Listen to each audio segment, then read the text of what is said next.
నమస్తే మామ బ్రోస్. మన లోకల్ జిమ్ లో పెద్ద అన్న ఒకరు ఉంటారు. ఆ అన్న నాకు మీకు చెప్పిన ఒక 2 ఓస్ట్ టిప్స్ గురించి మాట్లాడుకుందాం. ఈ రోజు డే 23 ఆఫ్ మేనేజ్మెంట్ సిరీస్. ఈ రోజు బ్యాక్ డే, సో మొత్తం కంప్లీట్ చేసుకున్నా. ఫస్ట్ టిప్ ఏంటంటే, నేను జిమ్ చేసేటప్పుడు వాటర్ తాగొద్దు అనేవారు మామ. సో దట్ నా స్వెట్ అంతా కార్ చేస్తే అప్పుడే గట్టిగా చేసినట్టు అంట. నువ్వు జిమ్ చేసేటప్పుడు వాటర్ తాగకపోతే నీ బాడీ డీహైడ్రేట్ అయిపోద్ది మామ. సో దట్ నువ్వు తొందరగా అలిసిపోతావు అండ్ మజిల్ క్రాంప్స్ కూడా వచ్చే అవకాశం ఎక్కువ ఉంటుంది.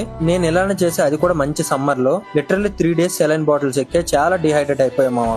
అయితే ఎంత తాగాలి? ఒక 500 ml to 1 లీటర్ వరకు తీసుకోమామ, సరిపోద్ది. తీసుకో అన్నా కదని ఒకేసారి తాగడం కాదు మామ, సిప్పింగ్ చేసుకుంటూ త్రూఅవుట్ ద సెషన్ తాగాలి. సెకండ్ టిప్ ఏంటంటే, సెట్స్ కి మధ్యలో గ్యాప్ ఇవ్వకూడదు. నాకు ఎలా చెప్పారంటే 30 seconds కి మించి ఎక్కువ గ్యాప్ ఇస్తే మజిల్స్ అనేవి కూల్ అయిపోతే, సో నువ్వు చేసిన ఉపయోగం ఉండదు అనేవారు. ఇది డిపెండ్స్ ఆన్ పర్సన్ మామ.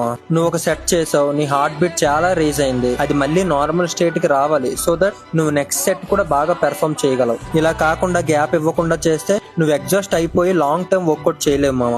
టైం ఎంత అంత గ్యాప్ ఇవ్వాలనేం లేదు, నీ హార్ట్ నార్మల్ స్టేట్ కి రావాలంతే. మీ జిమ్ లో కూడా ఇలాంటి అన్న ఏమైనా చెప్తే కమెంట్ చేయి మామ. ఉంటా మామ, ఇక ఈ వీడియోకి ఇంతే.